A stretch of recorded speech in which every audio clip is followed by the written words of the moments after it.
My name's Ted Venema. Allow me in this video to take you down the country lane of the history of hearing aid development. Just for fun, let's follow all the way from the days of ear trumpets to where we've come today, because all of that's been a long, long ways. So let's go on to the next slide here.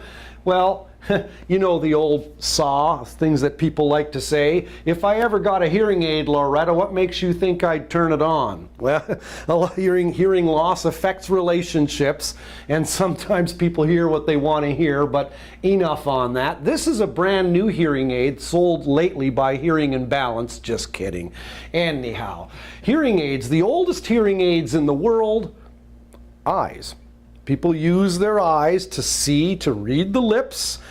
Sometimes people also have cupped their hands behind the ear. Sometimes it helps. It isn't always perfect though.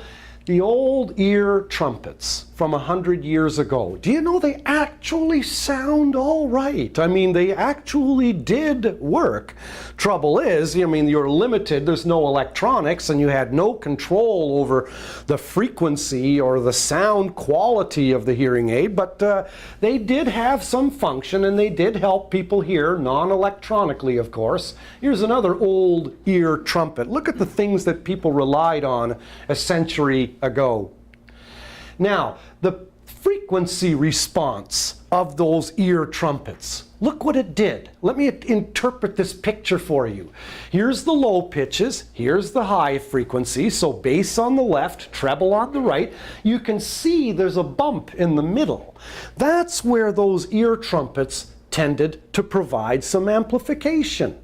So they helped, but they didn't really help someone who had trouble hearing treble that much, really, and that's the most common hearing loss in the world. Most people have hearing loss in the high frequencies or the high pitches, and so you'd want to see this lift happening over there, but in the days of ear trumpets, they couldn't control that. So this, I suppose, was better than nothing, but here's another set of hearing aids one could wear. I think it's kind of cool, actually. A headband with two little cups gathering sound and pushing it into the ear canals. Maybe they sell them on eBay. Who knows? Here's the first electronic hearing aid. It was called a carbon-based hearing aid. Look at the size of this thing. This would be about yay big, several inches tall. Here's the microphone, about this large, okay? And then here's the speaker that you would hook over top of the ear, and that would deliver the sound into the ear. Of course, all conducted through a big, heavy, thick wire. Here's the frequency response of that old carbon-based hearing aid. Again, bass on the left, treble on the right. Where is the lift or amplification happening? Right in the dead center. Well, they didn't have much control. It was electronic. It was stronger than the trumpet, but still the frequency or where the amplification was taking place didn't necessarily help someone who had hearing loss in the treble frequencies. Now, the next stage was called vacuum tubes. Now, some of us are old enough to remember vacuum tubes. These glass things in your television that were hot to touch. If you opened up the back of the TV and you touched them, you'd burn your hand. That was a way of manipulating electricity that came after carbon-based hearing aids. But these hearing aids were still quite large. I mean, you were talking at least something this big that you'd have to fit inside of a pocket. Vacuum tubes over the decades got smaller. Smaller and smaller until finally you got to the transistor. And I remember as a kid in Edmonton, Alberta, listening to a transistor radio thinking, ooh, this was cool, 1963, I'm dating myself.